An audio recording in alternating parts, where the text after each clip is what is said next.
Well, folks, I am in the presence of the world famous and universally dominating Joel Turner. I feel so special, Joel. I literally just watched your podcast with Rogan last week. Yeah, that was pretty awesome.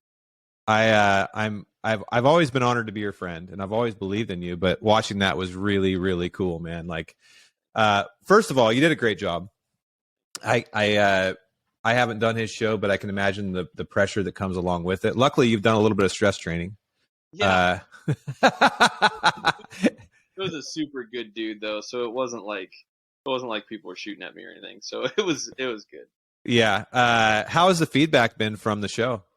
It's been really good, very positive. I mean, it's blown the whole shot IQ thing, shot control equals life control, like out of the water. It's pretty crazy. I have a lot of emails that I'm trying to get to them all. So if somebody sent me one and you're looking for a response, it's coming. Just give me a minute. But it's been amazing. Just some of the things that people are applying the program to, and a lot of people are getting kind of hung up on open and closed loop control systems and all that. But that's just for movements.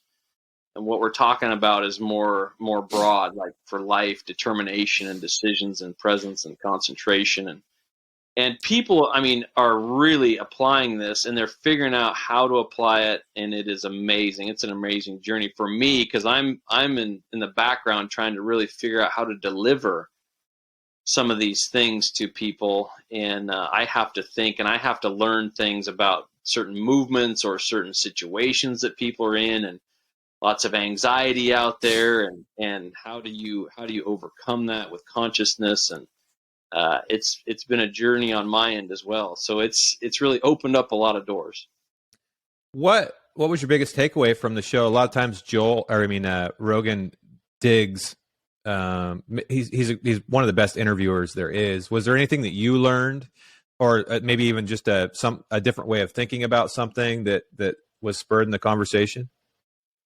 Well, I mean, Joe kept making reference to this is applicable to so many situations in life, and I'm getting that feedback as well, but the specific examples of it are where I have to really buckle down and see that. And I need people's help in that. Like, how are you using it to get life control, right? And so I'm learning that because I have a certain way that I live my life, and it's very controlled and it's good. I live a blessed life, but there's a lot of people out there that are dealing with things that I've never had to deal with, but we can certainly apply this program to it. So I'm having to figure that out. And, Joe didn't get too deep into that, thank goodness, because I'm like, man, we're just starting into this because everything I've ever done in my life has been based in shooting.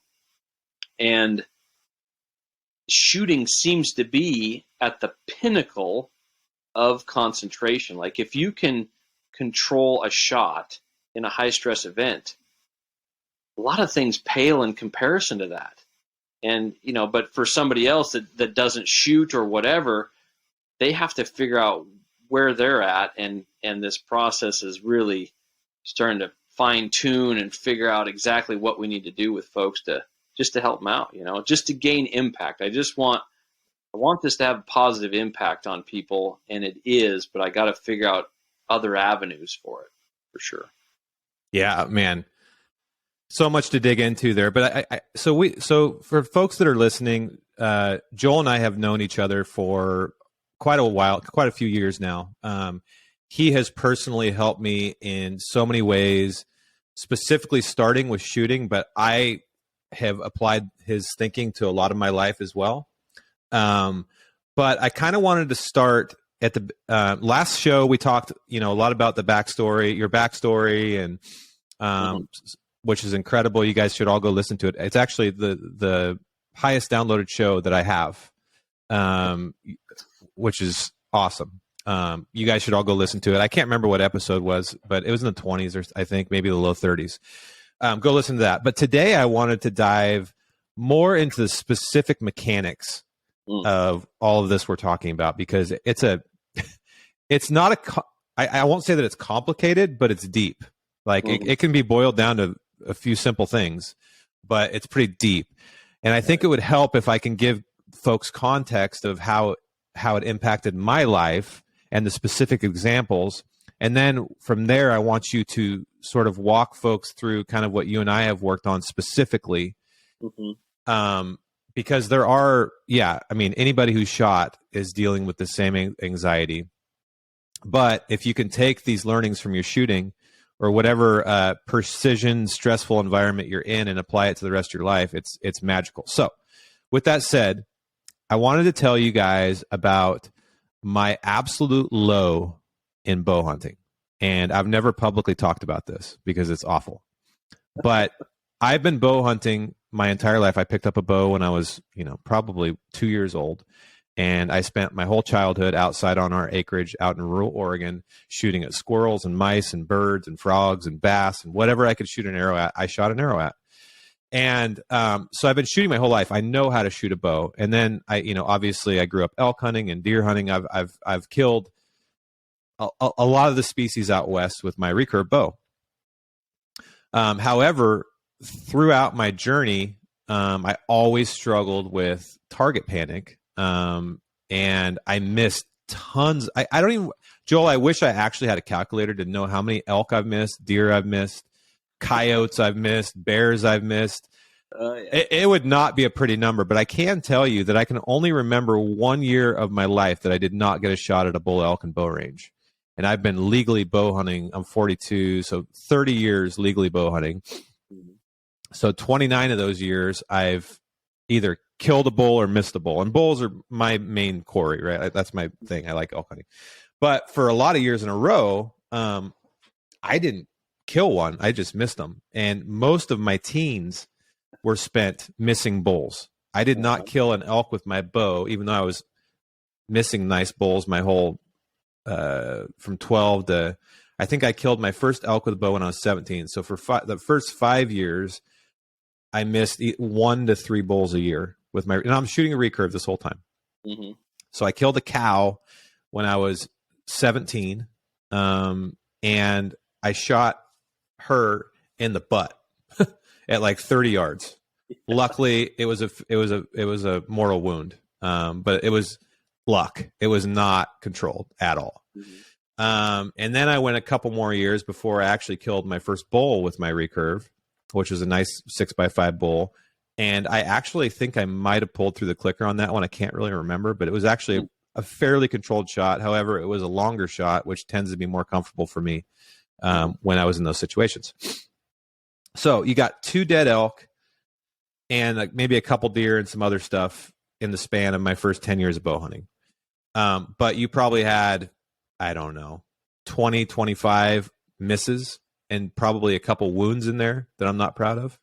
Mm-hmm. So not pretty, not a great way to start something that you love and live for. So then I was introduced to the clicker about the time I shot that six point at Roosevelt. And it worked really well up front. And then over the course of some years, it actually made it worse because I wasn't trained properly on how to actually work that clicker, which we can talk about that. Okay, so fast forward into my Sitka days, and I'm having success here, success there. You know, I'm killing stuff, not great, still miss a lot, still have a couple wounds I'm not proud of. Well, I can't remember exactly how you and I met, Joel, but you were on the pro staff for Sitka. I think we met at maybe an elk calling competition or something. Maybe. I can't remember. It was a long time ago, brother. Yeah. And we just got to talking, and it was right around the time I went on a BC bear hunt. And because I remember calling you from the Seattle airport because I could literally feel the anxiety right. that I was going to have at a shot before I even boarded the airplane. And I called you and I'm like, hey, getting ready to go on this hunt. We're filming it. You know, I'm already feeling like the nerves. I mean, I can get through my clicker all day, every day on a 3D target. And yeah, I kill animals even more than the average person. I'm successful. but I'm still having these moments where it's an absolute train wreck and I cannot get the full draw. We talk. I get all pumped up. I go up there. I don't even think I got a shot on that trip. Fast forward even further, I continue to have these events where it's like, dude, I can't even get to my face with my on my draw. And then I'll have one where I actually pull through it perfectly. It doesn't make sense. So I continue to try to, I read Joel's book. I start implementing it here and there. The problem is I wasn't disciplined. So I would have moments where I would follow this blueprint and actually really, really go through my process. But then I would have moments where I was lazy, where I would practice awful habits, and then on an animal, it would all go to shit. So again, have some successes, have some failures. So now we're getting to the actual core of what I want to tell you guys about. So I go on this trip to Colorado. It's a mule deer hunt with some friends of mine, or some coworkers, and some people from Sitka. And it's a cull mule deer hunt. So it's on this huge ranch that has, I mean, the mule deer hunting's insane. If I even described it to my listeners, they would not even believe me how good the mule deer hunting is. But we can only shoot cull bucks. So you're driving by these giant mega bucks that you can't shoot those. You can only shoot, I think it was only you can only shoot 3 points. That's what we were after. We were trying to shoot 3 points. So I bring my recurve, and the week starts. We have like 3 or 4 days to do this, and I miss a buck or two, like layups, like awful. There's people watching. You got a guide with you, and I got my friends there, like including Barklow, who's like a dead-eye dick with a compound. Right. And there's a buck that I stalked. I got like 30 yards from him, and he turns broadside in an opening. And actually, this is one of the shots I actually remember in this moment where I was like, damn, I got through the clicker, but I shot a limb. I missed. But something happened where I just lost my patience, and I got like my temper got to me a little bit. So the next buck, you're getting lots of shots. I mean, there's bucks everywhere. Mm-hmm. So here's this buck. It's probably like 40 yards away. And I got Barklow standing behind me and some other guys. And I draw back, almost get to my face, and just freaking wing an arrow out. Hits the buck in the face. Oh. Okay. Not good. Right. Embarrassing, humiliating. I felt awful for the animal. I don't want to do that. Runs off. We never see it again. Okay. Normally on a guided hunt, they'd be like, dude, you need to put your shit away and you're done. Mm-hmm. But I kind of gathered myself, and we figured it wasn't a mortal wound. The arrow probably fell out in the brush. Like it didn't barely go in at all, like an inch or something. So that night, I get another opportunity, and there's a buck 15 yards. Okay. Mm-hmm. 15 yards. And I proceed to shoot under it at 15 yards. Man. And not just barely. Right. A lot. Like I didn't even get to my face. It was a nice 3x4. Mm. Barklow's standing next to me. He freaking drills it right after I miss it. Thing falls over, dies. Meanwhile, another buck shows up, another little 3-point. 10 yards? Maybe. I shoot it too far back. Way too far back. Okay. Awful shot. Embarrassing, right? Runs off. We watch it bed. Go over there. I have to shoot it again. Leave it overnight. We find it the next morning. Barklow, it wasn't pretty. He was frustrated with me. I was frustrated with myself. I was embarrassed. It was awful. I slept in my condo, or my room that night, and I literally and legitimately contemplated quitting bow hunting. Mm-hmm. The thing that I love the most. Sure. I was humiliated. People back at the office heard about it, and they were like, you know, telling me I'm, not ethical and all these things. It was a really bad situation. Sure. And there's more to the story too that was just not fun. So anyways, at that point, I'm like, I need to get a compound and some mechanical short-term fixes for this to get my head right, so I can start building some confidence back. I had never up to that point hunted with a compound. I'd never even really considered it. I grew up in a culture of you shoot a recurve or a longbow and that's what you do. Right. Yeah. So I not only was dealing with the humiliation and embarrassment of just having awful target panic and, you know, killing an animal that didn't have a super clean death, but I also had the sort of this cultural pressure to, you know, how do I tell people I'm going to shoot a compound? You know, that's the devil to some of my friends.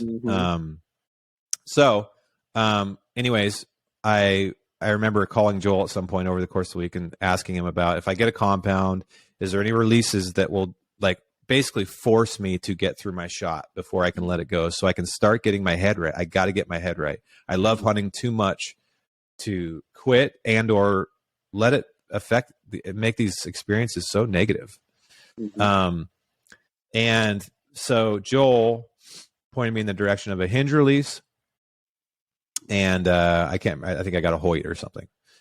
Anyways, and then over the course of the next several years, and shooting with Joel and practicing, and I read his book again and really trying to define that blueprint, but also having a bit of a mechanical aid in that hinge release. The hinge release, for those that don't know, basically it's not like a tension release where you have to put a certain amount of tension on before it goes off. A hinge release requires a movement that makes it go off. I don't know how you describe that. It's like a rolling movement almost. Right. It's just rolling your fingers. Mm-hmm.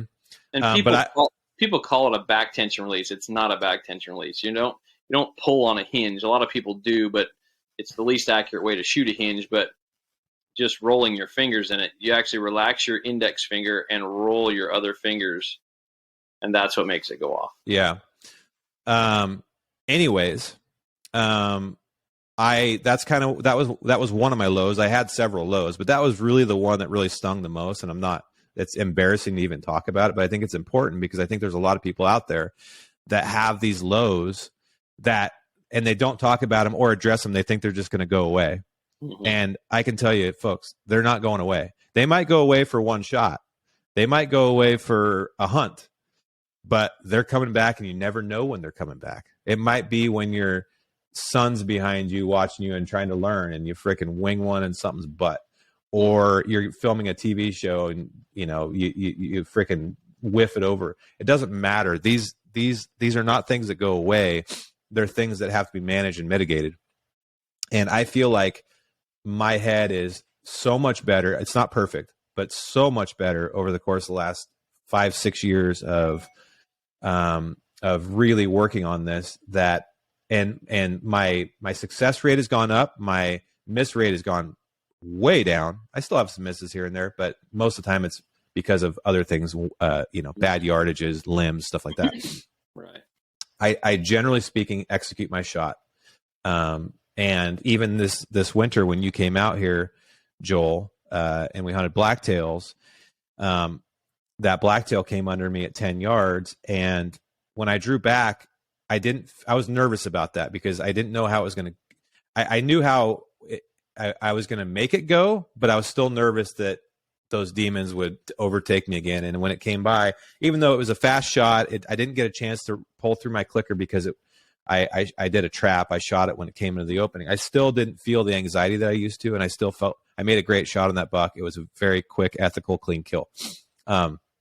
So lots of work to do, but I thought it was important to share my story and kind of tie it together so you guys knew how I knew Joel and how much he's impacted my life. Because what I did is I started cleaning up my life around the same time more broadly too.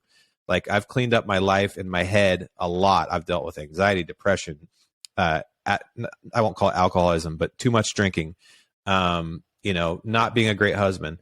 Like control over your shot, as Joel said, can impact control over the rest of your life.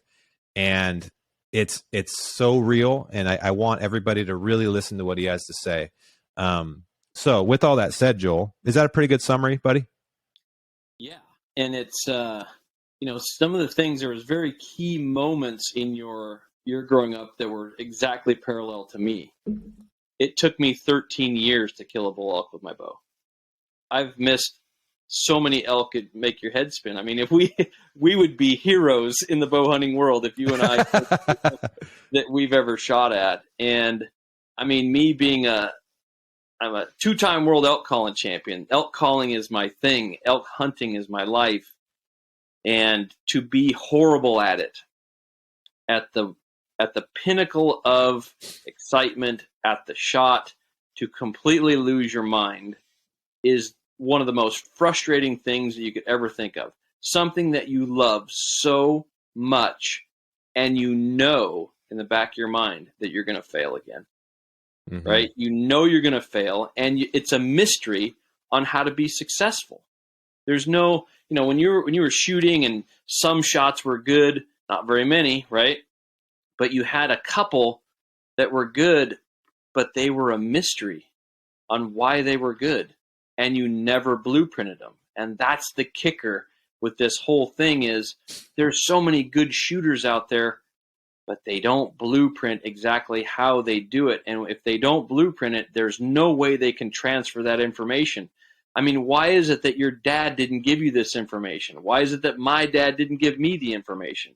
It's because they're good shooters, but they don't blueprint how they do what they do. And yeah, it's hard to communicate something that you don't have the blueprint that you're trying. Yeah. It's generational, right? I mean, it's generational, people not blueprinting it until now. Now it's this, when you do shoot a good shot, you blueprint it. What am I thinking after here I go? What am I saying after here I go? Could I have stopped it? Meaning, was I moving so slowly that I could have stopped that? Not that you needed to stop it, but it's just a rate of movement. And then finally, the big kicker is, what decisions did you make? Because, when you had a shot that you screwed up, it's because you left it to nature. You never decided to control it in the first place. And if you don't make the decision, control will not find you. Controlling a shot is completely unnatural. So this is literally the conscious defiance of human nature is what we're getting into now. And so, Joel, I want to take people from like step one, right? I want to talk through the shot. Okay. This is something we didn't do on the last podcast. Okay. And I don't know how you'd want to do it. Do you want to go through your blueprint, or do you want to kind of critique mine? What's the best way to do it? Because I want to go through each of the steps and explain to people why they're so important. Well, I want you to go through yours, and then we'll morph into it, and we'll find where you're successful. We'll find where there's deficiencies, and we'll make it into a very simple process. That's never easy, but we have to simplify it. Okay. Then we can truly understand it. So hit me with your shot. Yeah. So my shot. So obviously I'm going to skip past the part where you put the arrow on the string and all that stuff. I'm assuming arrows on the string and animal. Yes. Shot's about to happen. Animal is in sight picture coming into the opening or whatever. So the first thing that I do is I find my spot. So I find it is my verbal cue. I find what I'm, and back in the old days, it would have been called pick a spot. I don't say that, but I find it. It, for me, is a very small spot within a certain part of the vitals because it focuses my eyes where I want to go. So once I find it, I get it done, which is draw back, aim, and be done with it. So, and then at that point, that's kind of the go. That's kind of the go or no go. So if the animal's still where I want them to be, sometimes they're not. You got to let down and start over, right? Let's just assume that bull elk is still standing there. That's when I go, okay. And that's kind of, I don't know what you call that. I always forget, Joel, what you call that moment. But that's kind of the critical second. But yeah, that's the critical second. It's like, okay. And then I switch to keep pulling, keep pulling, keep pulling, keep pulling, keep pulling. And it's not literally pulling because I'm actually rolling it's a combination of my back tension along with rolling that hinge release. But it's pulling because I've trained myself how to do that movement from that cue. So, and that is all I'm thinking about. If I start thinking about, how much I'm shaking or the broadhead moving all over the target or the elk bugling or whatever, I am fucked. I can only think about that one movement, and it is such a calming thing. It's almost like I suck at meditating, but if you're good at meditating, like when you're really focused on your breath, breathing in, letting out, that's what puts you into a trance, because it's the only thing you're thinking about. You've cut out all distractions. That's how I am at my best. Keep pulling, keep pulling, keep pulling. The release breaks as a surprise, and that arrow magically goes where I want it to. Mm-hmm. Almost every time when I do that. So I basically have 4 different parts of my process. Mm-hmm. Now, within those, there are subconscious things that I don't verbally have to say anymore, like making sure my bubble's level, making sure my grip pressure's right. But those are sort of things that's why you train all year. You train your brain, right, Joel? Like you want to train some things to be subconscious, but the conscious things, the most important flight critical things, are those 4 things. All right, now critique me. So when you were talking about your growing up story and you switched to this compound and you switched to a hinge release, if you would have switched to a regular hinge without knowing, you would have been punching a hinge, right? Where you'd probably start into it, right? And you would then, right, you give it some open loop. But you chose a hinge with a safety on it. Oh, right. I forgot that part. Yep. And that is a huge deal, right? Good point, because that's actually my go point, is this when I click the safety off. So you picked this, I don't know if you asked me about it. I did ask you. You told me to get that one. So with a safety, it completely removes all of the anxiety out of the aim. And prior to that point, your aim was everything. Your shot was stimulated off of the aim. That's why you never got to full draw. That's why you would lock off the target and you'd try to get there. It was all based off the aim, because that's how your subconscious works. It wants to know exactly when the shot's going to go off. And so it doesn't allow you to put your pin on the target or get your instinctive aim where you want it, because you getting that aim equals an explosion. That's why target panic is what it is. And we're all born with that. Your story and my story is the same story as most people. We just got to fail more than most. And now the information's actually out there. So when you chose this release that had a safety on it, that is an immense calming effect on the mind. Because now you draw back and you get to put your pin on there because you haven't even taken the safety off yet. The weapon's not even hot. So knowing that, that's what got you started into this control game. But then now you wouldn't need a safety, because now you make decisions in your shot. You know what decisions you're going to make. You know when you're going to make them, and you know how you're going to carry them out. So now you draw back and aim, and then once your aim is complete, then and only then do you do this physical movement that requires conscious thought. So you pop that safety off. Now the weapon's hot, and then after you've already aimed, now you've made the weapon system hot. Now is when you make the decision. Here I go. And that's what increases your presence so that you can become singular-minded in that trance state that you're talking about. And you get there through speech. So again, you are correct. It's 4 things in your shot. Number 1, draw back and aim. Number 2, address the trigger. Be that, take the safety off. If it's another hinge, you roll to the click. If it's an index finger, that's when you put your finger around the trigger. If it's a thumb button, that's when you put your thumb on the button, right? Only after you have aimed do you address the trigger. So we draw back and aim first. Number 2 is address the trigger. Number 3 is a decision. Here I go, to increase your presence. And number 4 is you talking yourself through whatever movement it is that makes your release go off. And that movement's got to be slow enough you could stop it, but fast enough you could feel it. So, hey, okay, so there's a couple things I wanted to mention. That first of all, when I first got a compound after that Colorado trip, I tried an index finger, and it was not. Actually, I think I tried a thumb release first, and I went on a pig hunt and call it California. Crap out of it. Oh my God, dude! I went on a pig hunt in California, and these pigs came out at like 30 yards, and I'm like, oh my God, dude! I got a compound and a thumb release. That thing is freaking bacon. And I pull back, and I'm like, huh! And just freaking wing that thing right over that hog. And then, so I tried an index release, and it wasn't pretty. I mean, yeah, on targets, I was still like shooting pretty good, but it wasn't under pressure. I would have for sure punched it without a doubt. But now that I've been shooting that hinge for as long as I have been, I tried an index finger. I shot an index finger several times last year. Dude, it felt so good. In fact, I might actually switch to one of those this year. We'll see. But I got onto it, and I was just same process, no different. No different.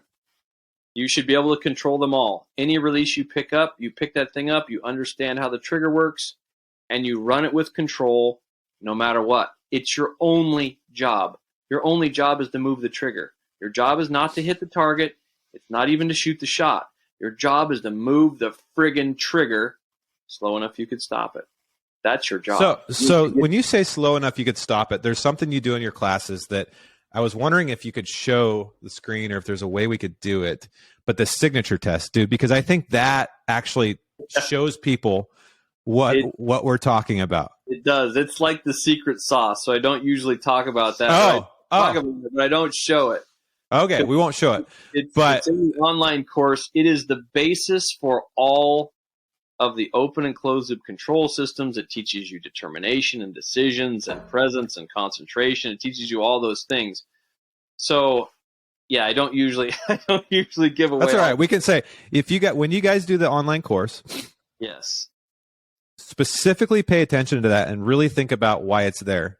Yeah, and people skip it because, you know, like Rogan bought my course like 4 years ago. And when I got to train him last December, I'm like, Joe, did you do the signature test? He's like, no. I'm like, well, I mean, you wouldn't think that a signature test is going to do anything for you. And that's how people treat it. So you got to be very careful because it is the basis for it all. And it teaches you so many things. It teaches you how to manufacture determination, which is the first ingredient for shot control and is the first ingredient for most problems, for overcoming most problems that you can actually control. It's the first ingredient, is having enough determination to actually go, yeah, I'm doing it this way no matter what. If you don't make that decision, shot control, life control is not going to find you, right? It doesn't just happen. So, I mean, even if you somehow come into a bunch of money, control of that's not just going to happen. You're going to put that money into natural processes, and it's all going to be gone before you know it. So it's a matter of the signature test is very important. So if you take the online course, do not skip that. And I could see why they would. I could see why that one probably works better when you're in person because I'm not saying don't do it. I'm saying it would probably be easy to skip because you have no accountability if you're just sitting at your computer at night, right? The best part of the signature test is you actually standing there until they get it right. Yeah. Yeah. And when people are doing it, they screw it up the first few times because they treat it just like they treat their shot. They're like, well, let's see how this goes. their mind is already stuck in an open loop control system, and they're not going to get out of that until they actually decide to do it. And that's the skill, is finding your determination and then putting that into a decision and making that happen. And there's a whole thing that in today's world about finding your why, right? Simon Sinek, they're amazing speakers, and they come up with these incredible concepts that your brother has introduced me to. And it's very profound to have your why. And people's why in the signature test it's some mystical thing like, well, why do I need to do this? And so they have to actually manufacture their why. And that's the skill. right? Because when you manufacture your why and you're able to pull that out of thin air, well, why do I need to do this? Just because I need to do it so that I can learn, or whatever your why is. And that's where the perfect storm was for me, because if you only have bow hunting and killing a critter as your why, it's not usually strong enough. For most of the population, you don't have enough, your desire to kill that critter. It used to be your why was so that your tribe could eat, right? Well, that why over the years has become less and less and less. Because, now it's so I can post this on my Instagram. Right, and that may be it. Or you could, if you don't kill anything, if you have enough money these days, you could actually go to the supermarket. You're not going to starve to death. Right. But my why was my sniper work. And that was a very strong why.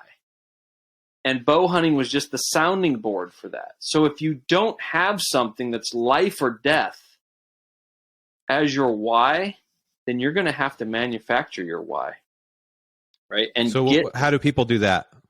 Well, you have to just sit and think about it for a second. Like, why am I doing this? And it's primally not enough anymore. Like I said, it used to be because I need to eat.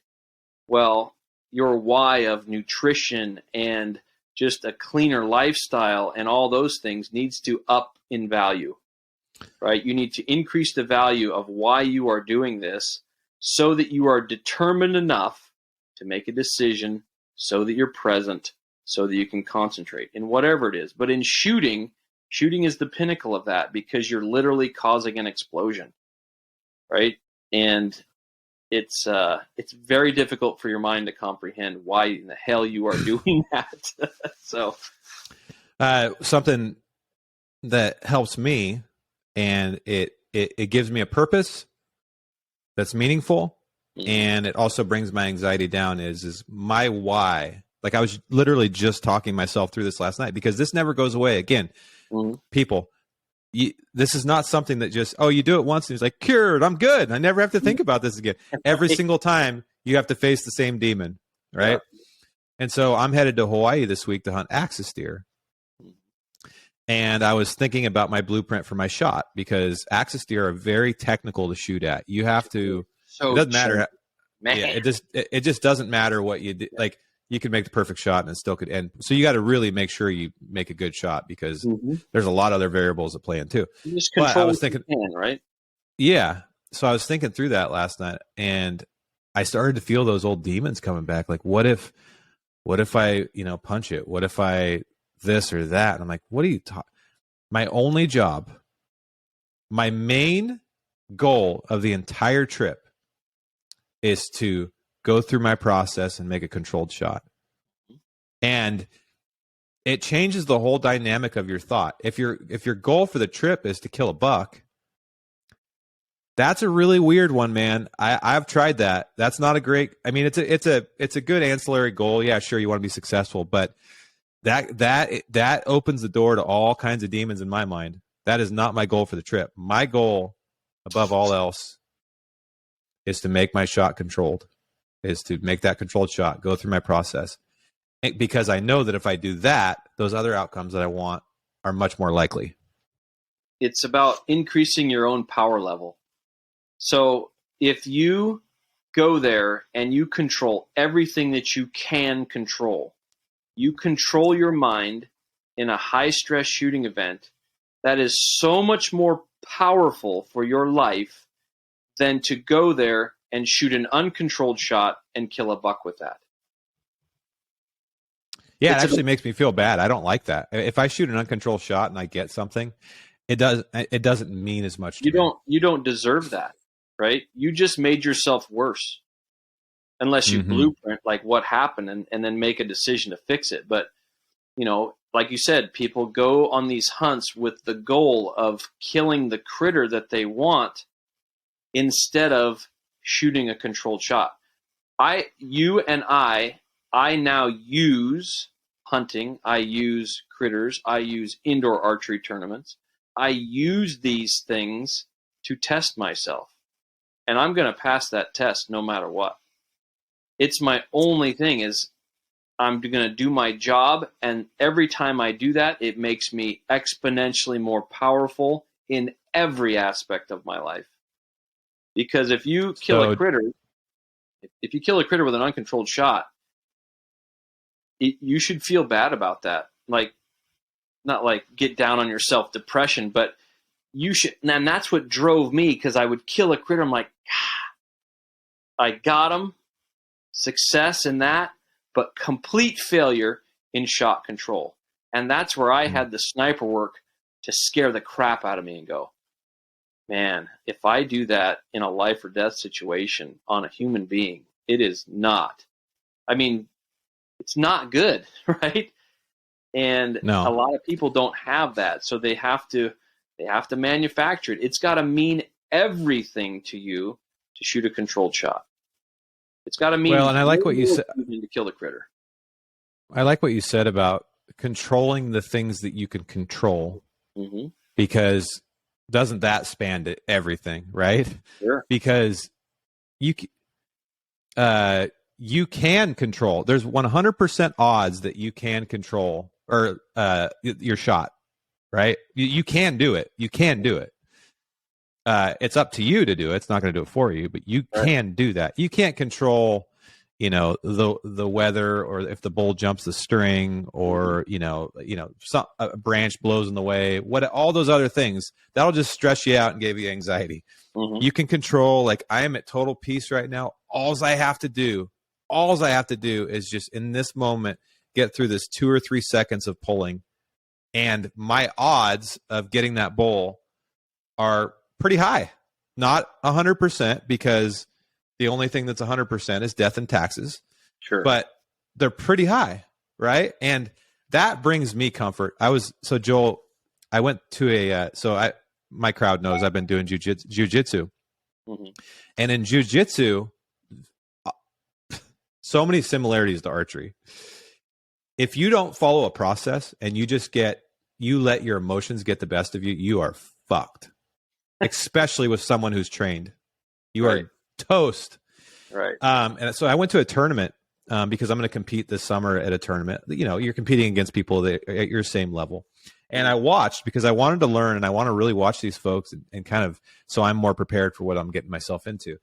And one of the things that I noticed is these white belts. So there's white belt, blue belt, purple belt, brown belt, black belt. The white belts, which is the lowest level, especially if you watch these guys, first of all, you can tell their eyes are like this big as they're entering the mat. Their nerves, their nerves and their adrenaline are on high, and I can tell some of these guys were like, I would love to have seen their heart rates, but I bet you they were in that level where it's like fight or flight response. Like, this is like, anyways, they get in there and they just start flailing and throwing and this and that, and and sometimes they catch a guy and choke him out, and it was really messy.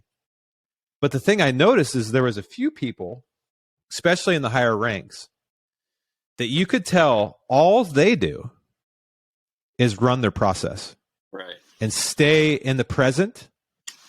And if they can't get this arm bar, then they roll to the next. That shot's over. I'm rolling to the next one. I'm running this process. Oh, I missed that one. I'm running this process, and pretty soon they get one and it's over. But they also had ways of like staying in the present and staying calm, as opposed to these white belter are just flailing their arms and throwing, and their freaking eyes are this big. So I started thinking, and I talked to my coach about it because he's a bow hunter and an archer.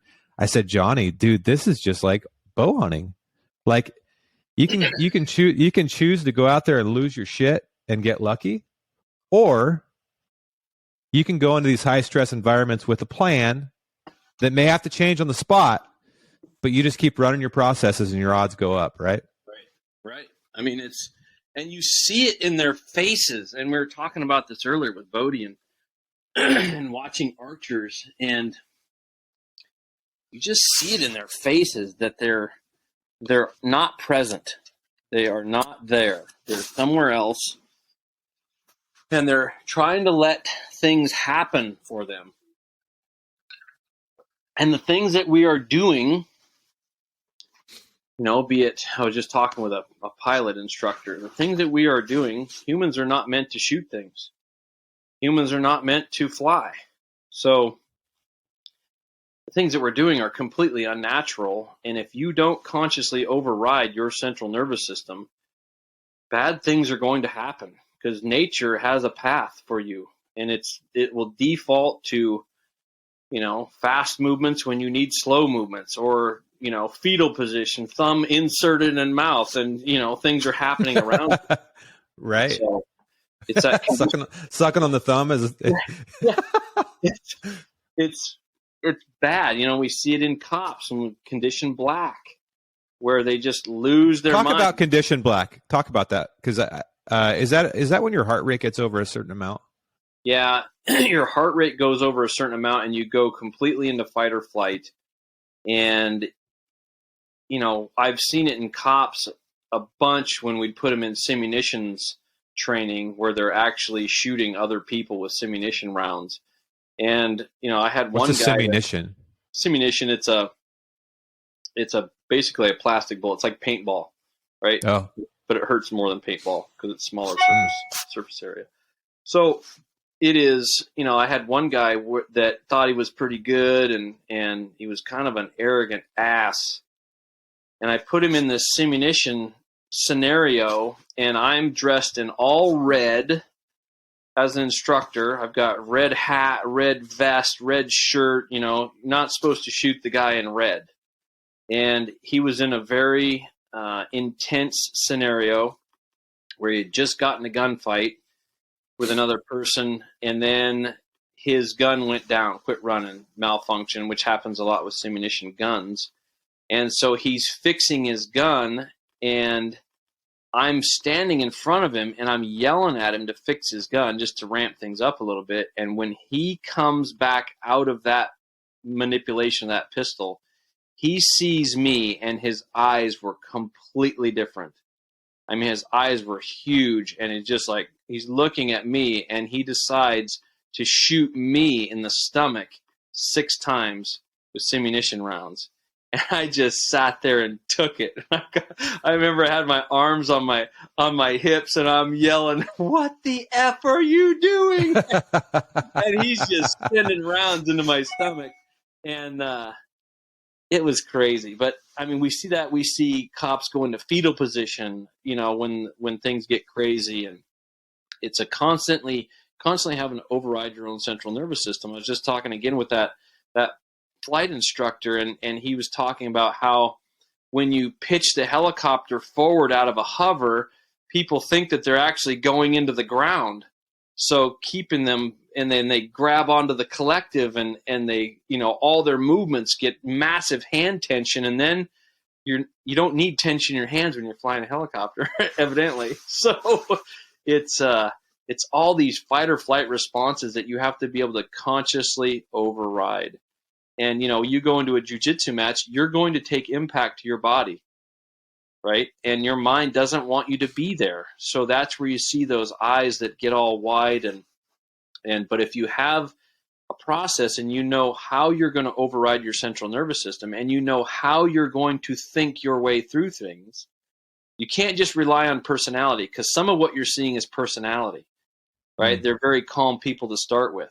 They've been in 100 different matches, fights, whatever. And so they've inoculated themselves to some of this stress. But you get to, when you're shooting at an elk, you get like maybe 1, maybe 2 chances a year. You get to go to jiu-jitsu whenever you want, right? You get to get in as many matches as you want. You get to practice your gunfight as many times as you want. But a cop may get in 1 gunfight in 20 years. Hopefully none, right? So how in the world are they supposed to perform for that one event in 20 years? And the training for that was never. Do you think one of the things that you've always preached to me that I've found really, really helpful, because in my target panic days where I had didn't have control of it, I would avoid situations where I was shooting in front of people, right? Sure. I would avoid those situations that brought my anxiety up, and then I would go hide by myself on a 3D course and shoot really good. Yeah. And that felt good to me. And I see this all the time, and it drives me crazy. But I'm not going to people can do whatever they want. The guys that I don't shoot around people. That's not good for you. It's like, well, but you always appreciate me. No, opposite. You have to seek the stress, seek the anxiety, and override it. That is the only way that you're going to get through this. You can't avoid it. And that has rung true in so many different things, dude. So many. I was telling my jiu-jitsu coach the other night, again, drawing the line back, which was, I told him, I am nervous every time I set foot in this room. It scares me. It's not natural. Because I think my body's like, you're going to battle. Like, because you're literally going almost to death every night. You're getting strangled, right? I mean, you're only a minute or two from dying. Sure. I don't know even know how long it might be less than that. Yeah. So your body knows that. And I told him, and I've noted, at first I thought I was just a wuss, but then I noticed that everybody feels the same way. We're all scared shitless. And that's kind of what, and for those that continue to do it, that's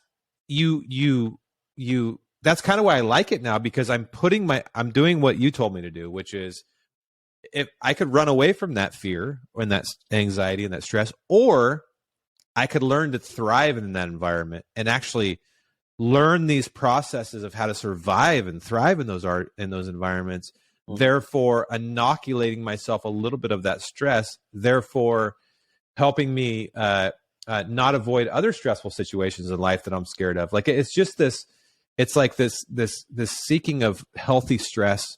So when those situations do arise, you're shooting that bull elk, or if you're a cop and unfortunately you have to engage in a gunfight, or whatever that's the stress is, that you've practiced how to deal with that enough to where you have a higher likelihood of making it through it. Is that kind of the way that we're talking here? You get to the point where you seek it, and then when you find it, you use it.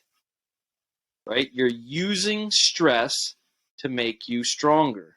You're using the shot to make you stronger. You're using the shot for concentration practice. You're using jiu-jitsu. You don't have to go to jiu-jitsu. You don't have to even get in the car and go. Right? But you're seeking it. That's cool. And then when you get there, you're using the stress to make you stronger. I mean, you're going through near-death experiences, twice a week. I almost die.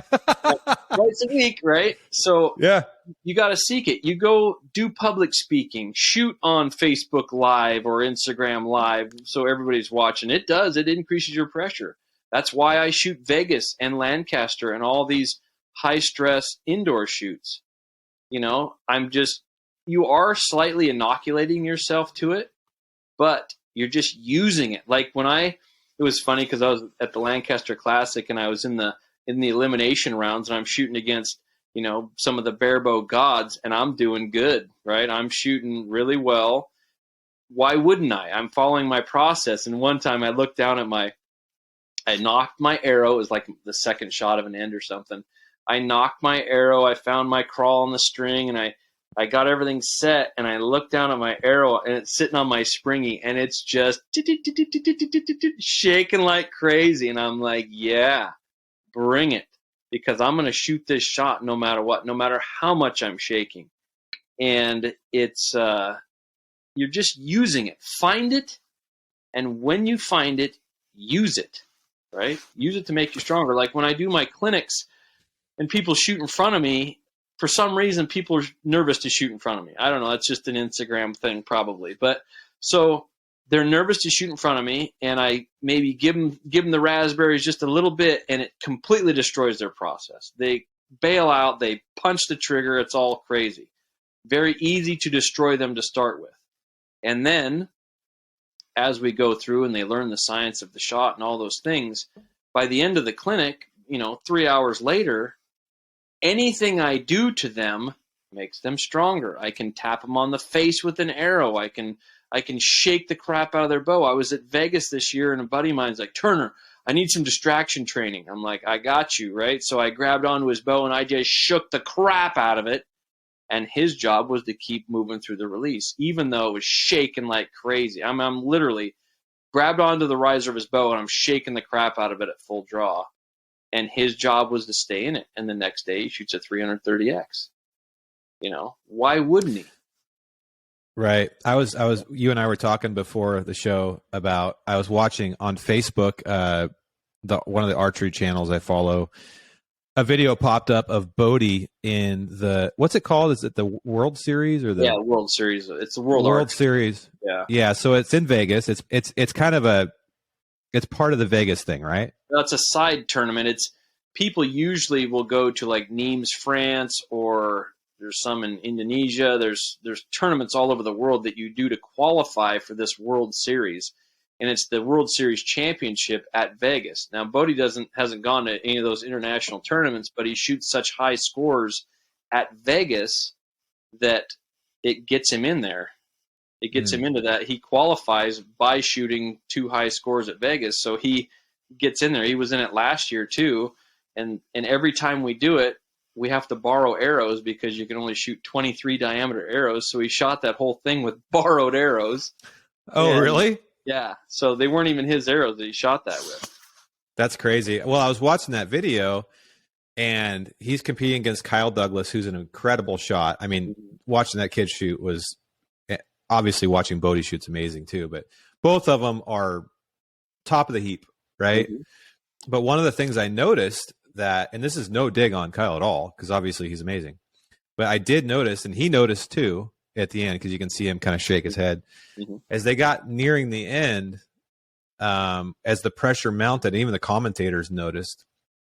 I was watching his thumb. It looked like he shoot a thumb release. Is that true? Yeah, he shoots a thumb button. Yeah. I was watching his thumb, and the further it got into the thing, it looked like the further his thumb would move from the button, meaning it was a little bit it wasn't that bad, but it was definitely for him punching it. So I kind of watched his process diminish a little bit towards the end, and I was watching Bodie. Now, Bodie had a couple 9s too, where he's like, damn it, he did something. I don't know what he did wrong. Yeah. But for the most part, it looked like, from my perspective, that his process held up pretty well all the way to the end, and Bodie ended up winning by a couple points or 3 points or whatever.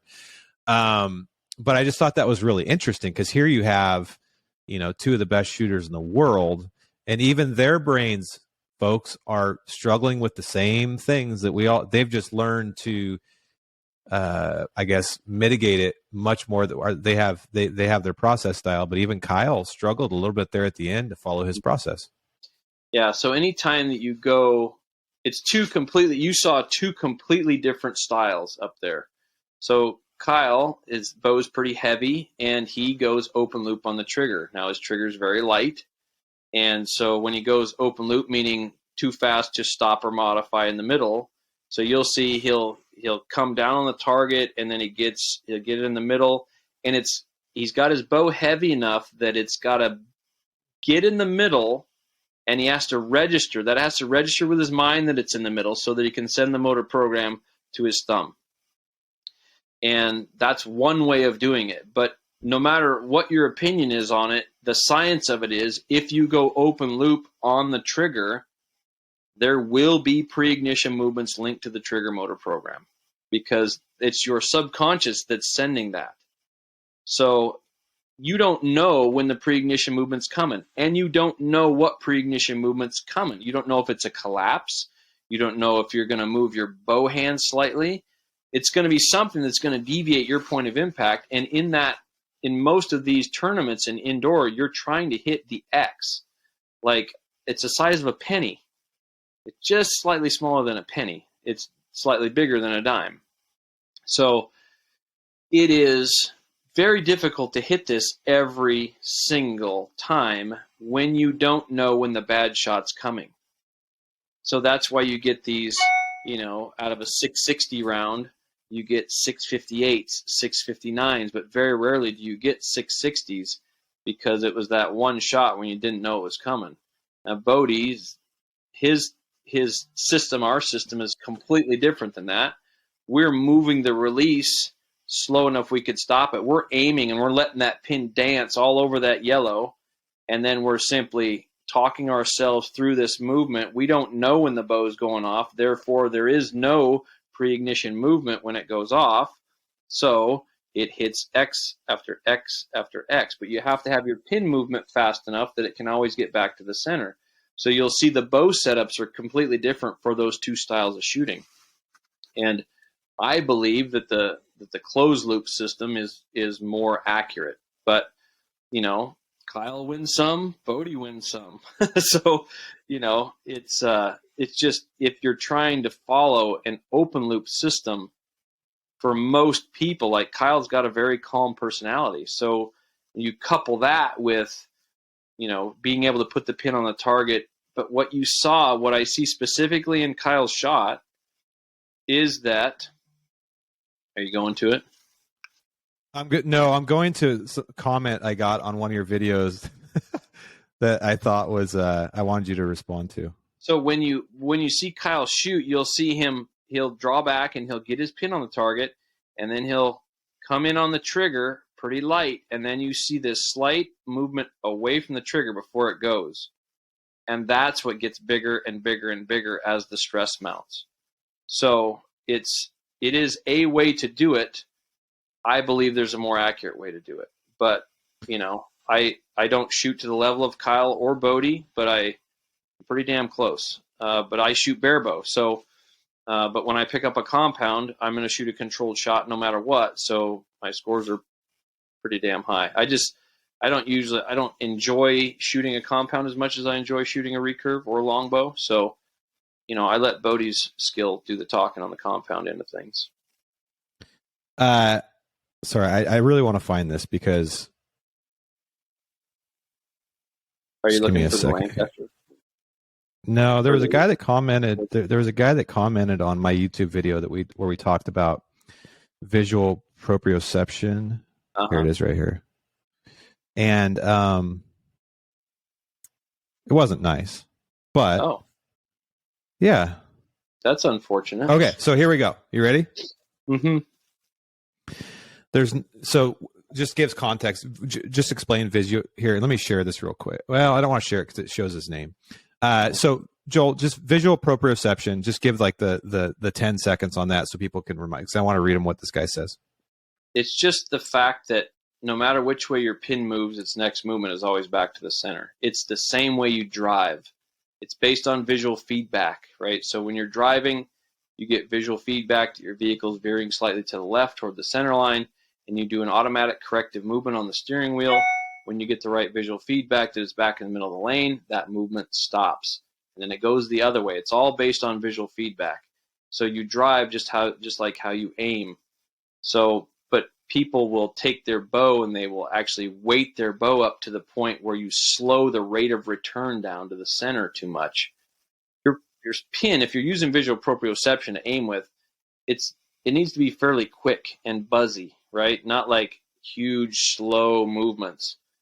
Taking weight off the bow will help with that. You know, different bow designs will help with that. So what's this gentleman have to say? This is like Mean Tweets with Joel Turner. Yeah. Now, this guy says, there's no way a bow can move fast enough to bring the pin from 9 to X and hit those X's consistently.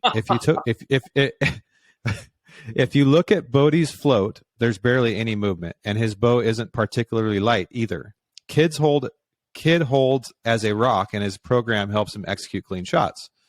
But if you think you can float red to red and hit X's because of proprioception, you should also buy a nose button, and you're winning Vegas next year. Okay. Yeah, I love it. But by the way, this guy also said this is not a criticism. I've actually bought the program, and I do recognize it has merits, namely good shot discipline and execution under pressure. It also has 100%.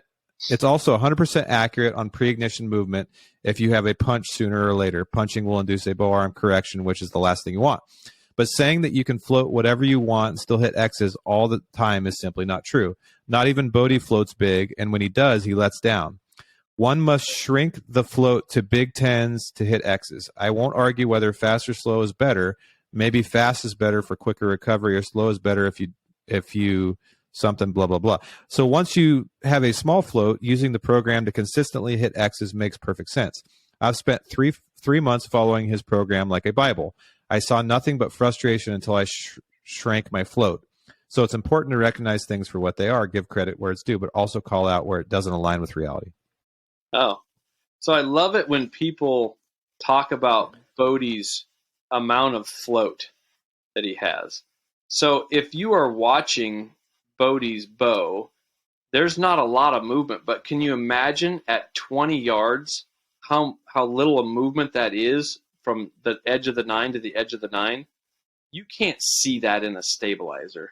You can only see that through a magnified optic, right? That's what we're looking at. We're looking through at least a 4-power scope on our bow. And I love it when people say there's no way that's possible.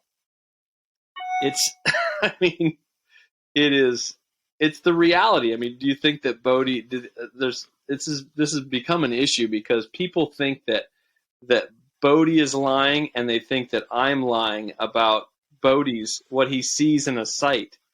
I mean, unless you get in you should video. Is there a way to video that? I imagine there probably is, but it's all, there's the mantis that measures it. You can't stay steady, but I mean, that's so minute of a movement that if you can keep your pin in the yellow, cool, right? That's good. And it's so fast. It brings it back to the center so fast that you cannot comprehend it. I mean, how in the world do you explain that you break a shot in the 9 and it's an X? How do you explain that? Because you didn't see that. That doesn't mean that it wasn't moving back into it had to move back into the center, right? And all these micro adjustments that your body is doing, you don't have physical control over that. So a lot of people are so hung up on the aim, they're like, that's impossible. How in the world could you do that? Like, I have to keep my float in the 10 ring. That's what's very difficult to do, right? And for most people, that's humanly impossible to do that. But are there people that are just structured differently and calmer that can do that, or is that literally almost impossible? Okay. Sure. I mean, we're all born with different levels of visual proprioception. Like, I shot a 329 the other day on a Vegas face, and I can't tell you where the pin was in the yellow on any of those shots. And I don't worry about where it's at in the yellow. That's how we. So is Bodhi's pin floating between, like, so the red? So there's the yellow, yeah, and then the red, right? Is this guy said that from red to red? Is it floating that much, or is it staying within the yellow? It's usually in the yellow. But red to red, when you're in shoot-offs and high stress, it bounces from the edge of the red to the edge of the red. It stays in the yellow, but it bounces back and forth. So you just have to enjoy the show. But if you get hung up on the aim and you think that you have to stay in the 10 ring to hit in the 10 ring, that means you're putting your thought into the aim, which keeps you from moving your release. Which, for you to make the release go off, you have to go open loop, and the pre-ignition movements deviate you out of the X way more than you're aiming. We don't shoot better by aiming better. I mean, if you're aiming and it's moving from like blue to blue, then you're probably not going to hit an X every time just because the range is too big. It takes too long to get back to the middle. But most that's a great statement. We don't shoot better because we aim better. Yeah, if you think about it, everybody can aim the same. Like if you're shooting a rifle. Well, I mean, I'm not talking about like at this level I'm talking about just generally speaking. Mm-hmm. Like if you move this to a firearm, you can only put the crosshairs. Like we can all put the crosshairs in the same spot, right? Like if you're on a bench, and the rifle's not moving, then why in the world are we not all hitting X's? Because people are punching the damn trigger. That's correct. Yeah, and that's what I was trying to say. Now at Bodhi's level, in those tournaments, what does separate the top 2, 3, 4% from the rest of the guys? Because everybody that's competing at the professional level is a great shot. Like they didn't get there by being a bad shot. Mm-hmm. What does separate those guys at the top? Well, it's usually a couple things. So if they've gone completely closed loop then I consider them very dangerous, right? But if they stay open loop, they're going to win some, but they're not going to win them all, because Bodie's closed loop system is going to win overall with that. So if they've gone closed loop completely, like most professional archers have, then they're pretty dangerous. If they have a very specific sequence that they follow and there's no mystery in their shot, that's what moves them to the next level. Like, there's no question how Bodie's going to move his release. That's very dangerous for people to, right, to try to beat that. So this very specific sequence that we've built of draw back and aim, then you move to the click, then here I go to increase your presence, then you talk yourself through the movement. And you do that every single shot, then you get 660s, then you get 330Xs under stress, right? Because there's a lot of these shooters that can shoot 330Xs in their backyard or at their home range, and then that starts to degrade. And that's in any art, not just professional archery, that's myself included in that, right? Like, I can shoot in the 280s in bare bow in my backyard, but I'm in the 270s in tournaments just because of hand tension and all kinds of things that I don't necessarily have control over. So there's certain levels of control that these people have, but there's others that choose to punch the trigger, and it eventually bites them in the butt. So what's Bodie's weakness? Like, when he has those shots that he's disappointed in, and he knows it immediately, what was the problem on those shots? So it's usually just one that broke too far out, right? So like in Vegas, in the shoot-off in Vegas, he made a sight adjustment because he was shooting high X's. So he took 2 clicks out, and then on the next shot, as he's letting his pin dance in there, it broke low. It broke a low 9, and you can see that it was just barely out of the X. If he would have not taken those 2 clicks out, probably would have hit the X, right? So it was a sight adjustment thing. You don't have control over your aim, and that's where it freaks people out to see pin movement. I mean, there's a lot of professional archers that just won't let go of it, and it has been to their detriment. The bare bow guys that are at the top of the heap mm-hmm. in those indoor tournaments, are they gap shooting? Oh yeah. Or are they okay? No, they're almost all aiming at the bottom of the yellow, so they've got their arrow like figure eighted on the bottom of the gold, and they they can string walk, so they can get that. They can be anchored down here, but the arrow's coming out of higher on their face, and their arrow's dancing in the yellow too. Yeah, at the bottom of it. I mean, hell, when I'm in a tournament, and I'm a pretty steady person, but in tournaments I shake more, not something that I need to control, but I'm out in the red a lot. Right? Really? Yeah, you're the most solid traditional guy I've ever shot with. For some reason, I just shake. And I remember one time I was shooting with Larry D. Jones, mm-hmm. and he's like, "Yeah, people like I make people nervous when I'm shooting around because I shake." And they always give me crap, but he's like, "Guess what? That animal's dying. I'm gonna hit it." Like, so I don't. He's like, "I don't care if I shake," but I shake. I wish I didn't. I wish I was solid. But I don't know if it's like a physiological thing or a physical thing or whatever. I mean, I'm pretty strong. So I've taught people with Parkinson's disease to shoot pistols. It's scary looking, but they'll hit the 10 ring as long as they keep their mind in the trigger press. So it really kind of irks me when people think that I'm not talking about reality in their aim. It's just, you got to let it go, and you got to keep it fast enough that it can get back to the center. Mm-hmm. That's not my opinion. That's just how it works. People don't like how it works. Yeah, and that's, everybody's born with a different level of visual proprioception. If you can keep your float in the 10 ring, by God, more power to you. Yeah, frickin' take it to the top, buddy. Yeah, then you should be shooting 330Xs every time, as long as you stay in your process of moving the release. Right. So, So when applying this to life, is it mostly a discipline thing? determination thing, a process thing. Like we all have stressful shit that happens almost every day. Mm-hmm. And then, usually every year or whatever the cadence is for everybody's different, right?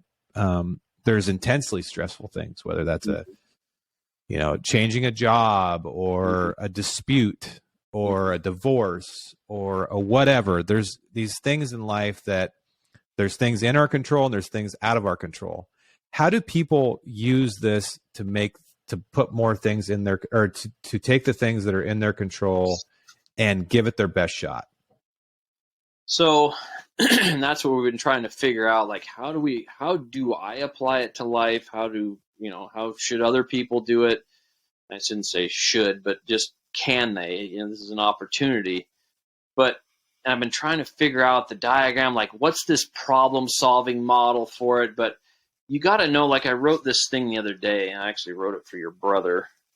And it's called The Anatomy of a Problem, right? So if you look at a problem, and this was just like brainstorming stuff. Like, is it a symptom of a problem or is it the actual problem that you're looking at, right? And what's the core problem? Like in shooting, I knew I was punching the trigger. That was what I thought was the problem, but the core problem is your mind will not allow you to cause your body impact as a surprise. So that's what I had to attack. So what's the true problem that you're dealing with, and have you even decided to fix it? Like, are you still outside the house? Are you still outside that? Okay, yes. Solution Talk house? through the house. We haven't talked through the house on my podcast. Oh, okay. So, shot control house. Now, this is just for a shot, and I'm figuring out how to apply this house concept to other things. So, when you are about to shoot a shot, maybe the bull turns broadside, or maybe you're standing on the line in Vegas. The shot is about to happen. And in bow hunting, you have that moment. You're like, oh my God, this is going to happen. And at that moment, you are on the porch of the shot control house.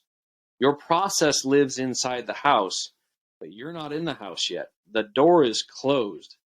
The only way that you can open the door to the shot control house and allow that process to even be available to your mind is you have to make a decision. I'm shooting the shot with control no matter what. And at that point, the door opens. And you moving through that front door is you drawing your bow back. The first room that you come to, that you find yourself in, is the aiming room. And that's where it's a party, man. Your mind loves to be in there. All your friends are in there. Hey, Dave, what's up, man? Stay in here with us. There's disco balls and all kinds of cool stuff, and there are all kinds of distractions, right? Because you're seeing the shake of your pin. That's you looking at a picture on the wall in the aiming room, right? You're sitting on the couch. And if you just stay in the aiming room, as we both did for most of our adolescent years, your subconscious is allowed to run through the rest of the house like Wreck-It Ralph. So the key in the aiming room is do not linger in the aiming room. Get it done. If you know it's 30 yards and you got a 30-yard pin, draw back and put it on there, right? Put it on the center of the target. Don't talk to anybody in the aiming room. Do not look at the pictures on the wall. Don't sit on the couch, right? So you get yourself through the aiming room, and you got to close the door because you don't have control of what goes on in that room anymore. So to do that, to close the door, that's you addressing the trigger. On your hinge, that's you taking the safety off. If you're shooting hinge with a click in it, you roll to the click. The sound of that click is you clicking the door shut behind you. You are leaving the aiming room and make that a mechanical signal to do that, right? So once you have left the aiming room, man, your mind wants to go back in there, right? Because it's safe in that room. So it wants to go back in there because it was so much fun. All your friends are in there. But to stay out of there, you got to make a decision. That's why after you aim and after you address the trigger, that is when you say, here I go. That is a decision that increases your presence, and it is the decision that you would make to jump off a cliff. right? To do a movement that causes your body impact requires a decision. So here I go. Locks the door on the aiming room, and it opens the door on the concentration room. But here's the problem. The concentration room is on fire. And when you take this analogy to an actual living thing, how much determination would it take for you, Dave Brinker, to walk into a room that's on fire knowing that you're going to get burnt in real life? What would it take? If it's only your bows in that room, are you going in there to get burnt? Probably not. No. But I guarantee you, if your wife was in that room, your determination would be through the roof. Yeah, I was going to say that'd pretty much be the only thing, my wife or my kids. That would be the only thing, right? So you have to imagine that it's like that. That's how much determination it takes for you to get into the concentration room. You're about to do a movement that's going to cause an explosion. That is you walking into a fiery room. It would take a loved one in real life to get your determination high enough to actually do that movement, right? For you to break the threshold of that door and get burnt. That's what I'm talking about. So you have to manufacture determination because there's nobody in that room and you have to get in that fiery mess. And here's the other kicker.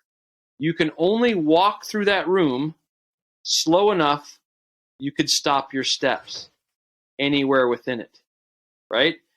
Closed loop walking, basically. Same thing as you moving through that release aid, right? Or you expanding through your clicker, you can only move slow enough you could stop your step anywhere within it. To do that requires massive amounts of concentration, right? To gather that determination. To gather that much concentration, you would have to talk yourself through it, right? That's the how of concentration. So there you are. You're talking yourself through this. You're getting burnt the whole time. You got negative thoughts coming in. Oh my God, it's a 7x7. If I hit this, I'm going to be a hero. How come this hasn't gone off yet? Am I going to miss? All these negative thoughts are the flames that are burning you, right? That's why when you are in the concentration room, you have to be the loudest one in the room. That's why your self-talk has got to be so loud that it blocks everything else out. So there you are. You got this giant 8x8 Roosevelt standing in front of you. Here I go. Roll. And you're talking yourself through that movement, and all of a sudden, pow, that thing breaks as a surprise. That is you jumping out of the house, right? You just got kicked out of the house. Now, when you knock another arrow, like when you're at Vegas, you get to shoot that 8x8 30 times in a row, right? So you have 30 stressful shots. So when you knock another arrow, that is you walking around to the front porch again and you stepping up on the porch. And it takes the same starting all over. It takes the same decisions to open the door. It takes the same mental fortitude to not talk to anybody in the aiming room. But here's the kicker. The more times you run through that house successfully, the easier it gets. I want people to kick everybody out of their aiming room. I want them to take the pictures off the wall and get the furniture out of there, right? So that it's just a blank white room that you have to walk through. There's no more distractions because it means nothing. Just get your aim done and enjoy the show. You don't have physical control over it. So kick everybody out of your aiming room. You're in your concentration room. The flaming inferno is now a campfire. Or maybe it's that bed of coals that you have, but you still got to walk through it, right? But it's not this raging inferno anymore, right?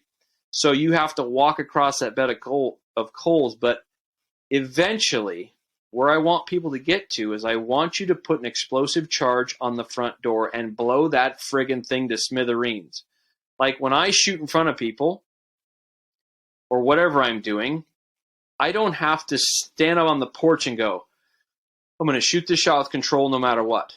Because that is a principle by which I live. I'm shooting a controlled shot. I don't care who you are. I don't care what it is. That doesn't mean that they're all going in the X. With a compound, that means most of them are going in the X, if not all of them. But with a stick bow, there's too many variables. They're not all going in the X, but by God, I am shooting that shot with control. I'm controlling everything I can. So I don't have a front door on my shot control house anymore. And I want people to put that explosive charge on there once there is no question, there's no mystery in your shot, you know exactly how it's going to go, then and only then can you blow that door off the hinges. Right? There can be no mystery. For you and I, growing up, and for most people, there is massive mystery in their shot. They don't know how it's going to go. And all they know is that the last one they shot was a complete failure. How in the world is the next shot going to be this massive success unless you finally decide to do it? Shot control will never find you. You have to make it happen, right? And it's not by trying. It's not something that you try. It's not something that you work on, right? You have to control the shot. Your first controlled shot's probably not going in the middle because you've actually zeroed your bow to a trigger punch. So it's probably not going in the middle. That's not your job. It's none of your business, as Donnie Vincent would say. Right? And I think the other thing that people forget, especially just bow, like if you're just a straight bow hunter, let's just say you're not competing in 3D shoots. You're not like, I don't go to the range in the summertime. I shoot 3D with my friends all the time. I'm not going there to beat people. I'm not going there to prove anything to anybody. My goal, I'm not shooting target archery. I'm not trying to win Vegas. My goal is I want to kill bull elk. And in order to do that, I really only have to hit something that's this big. Right. So I know that if I go through my process and I get to a certain level and I'm going through my process on those 3D targets and I'm hitting in the vitals. I might not be hitting a 10X or a 12X or whatever you want to call them. I don't really care. I mean, yeah, it's fun to screw around with your buddies and see you can get it in a small circle. That's great. I'm trying to kill the bull elk. And to me, that is good enough. And what happens, because I take that unnecessary pressure off myself and I just go through my process, what happens is you actually do hit 10s and 12s. And, and you know what I mean? Though that would be like an example of my sexy distraction in the aiming house, right? Ooh, I'm gonna show these guys. I'm gonna hit that cute little 12 ring right there, right in front of everybody. As opposed to, no, I'm not. I'm going through this aiming room as fast as possible and effectively as possible. And I got my job again is that's only 1/4 of it. I got to get through this as quick, because if I'm too slow in here and I get distracted, first of all, I start shaking. And it knocks me off my pendulum. Like you're like, okay, got to get my shit together. Fuck, that was a cute girl. Oh, the music's nice. I want to dance, whatever. But it's like, no, just go straight to the door. Right. And because the hardest part of this is coming up, I'm not there yet. Now I got to walk on those hot coals. Right. So that makes perfect sense to me. It actually feels a lot when I think about that and I like try to visualize it. Yeah. It reminds me of a really hard workout that I have to do every day. Sure. Right. Because I know the explosion is coming. I know the pain's coming. And most days I simply do not want to walk through that room. Like, I don't want to do it. I'm a couple months into doing mountain tough almost 5 days a week. Mm-hmm. You've done those. Yeah. That's not a fun house to walk into voluntarily. You have the determination to do that, but you have to manufacture that. That's what I'm talking about. When you said, how do you do that? I can't teach that to you, right? I can only help you find it. And, maybe it's delayed gratification down the road or whatever it may be. But, this house concept, when you, when you get knocked back into the aiming room, like let's say the bull moves. Well, now you're back in the aiming room. You got to be able to go in, fix the problem, and get yourself back out. And you get yourself back out with another, here I go. That's how you do it. You're starting over. Right. Or wind, right? Wind might kick you back in the aiming room. That's cool, right? One time, the only time I haven't got my hinge release to go off on an elk, I drew back on this bull in Montana twice. and it just wouldn't go off. I mean, I was centered, and I'm like, keep pulling, come on, and it just would, and the bull walked off. And so in that case, I literally had to back out of the house. And what a huge success, though, because you didn't punch the trigger. Nope, I didn't. And I know for a fact success. I know for a fact I would have killed that bull. I mean, it was dead solid, 40 yards, quartering away. And I remember the pin. I remember the whole situation. I remember the whole shot. I remember I was just so ready, gone through my process. It just twice, dude. Twice. Because what happened was first one, he started to walk again, walked a couple yards. I let down, and then okay, this time I'm getting through this. Nope. And I watched him walk away, and I walked to my buddy up the hill who had just shot a 380 with me. Oh yeah, that would have been a double. And I said, dude, I guarantee I would have killed that bull, but it didn't go off. And it sounds arrogant, but I would have. But also it was a huge moment for me because I had just spent years where I would have let that arrow fly before it was even close to that elk. So no, that makes sense, man. But you got to use those moments and dissect it. It's not that the release didn't go off. It's that because it wasn't broken. It's that True. You didn't. It's that you weren't moving, right? So you have to dissect that and go, what was I thinking? Well, I was thinking, oh, this thing's dead. That right? was what I was thinking. And so if you're thinking this thing's dead, you're not thinking about moving. You're back in the gaming room trying to be a hero, right? Mm-hmm. So it's very so singular minded into the movement. So when you have those things, yes, it was a massive success because you didn't punch the trigger, but you also failed in moving. So why did you fail? It's because you weren't thinking about the movement. You were thinking about being a hero. I was partying. I was doing keg stands in the aiming room. You already had all the photos, and you already had it posted on Instagram or whatever. But you weren't thinking about the movement. That's why your release didn't go off. So yeah, that's exactly right. Blueprint that, right? If you have a success, you blueprint it. If you have a failure, it's the same questions of the blueprint. So getting this thing back to life and figuring out, most people, they maybe have the determination, but they don't funnel the determination into a decision to even start, right? When you talk about entrepreneurship or whatever, you got to have enough determination to make a decision so that the door even opens for you. Otherwise, you're just dancing around in the yard, right? You're not in the house where you need to be, where the process actually lives. You're in the yard, running around in circles, stepping in dog crap, right?